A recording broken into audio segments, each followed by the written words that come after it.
Buscamos incrementar os nosos orzamentos no que ten que ver ca asistencia a feiras en máis dun 27%, son máis de 3,3 millóns de euros dedicados á asistencia a feiras e, en definitiva, todo o que ten que ver ca promoción dos mercados e a regulación comercial dos nosos produtos e fai un incremento dun 127%. En definitiva, seguimos apostando por a nosa industria porque lle dá ese valor de calidade tamén aos produtos que extraen do mar os nosos pescadores e ao final, pois, o beneficio é para toda a cadena. Durante a súa estancia na feira, Quintana tivo tempo de percorrer o stand institucional da propia Consellería, no que están presentes algunhas das empresas máis importantes do sector, moitas delas da nosa área de influencia, como é o caso de Rianxeira, Frinsa, Congalsa ou Conservas La Brújula. Sial París é unha referencia nas feiras en toda Europa e en todo o mundo. En España temos Alimentaria, tamén con Xamar en Galiza,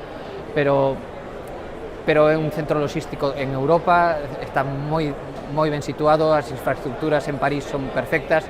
e o desenvolvemento de Sial xa como marca en sí, porque hai Sial Canadá, Sial París e tamén en Asia tamén hai outro Sial, pois levan feito un traballo moi bo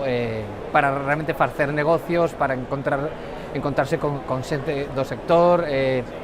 simplemente para facer, como se di agora, networking. Entonces estamos facendo unha cocción diferente, porque estamos facendo unha cocción en baleiro, dentro do propio envase, cocendo o polvo solo, consigo mesmo, botando o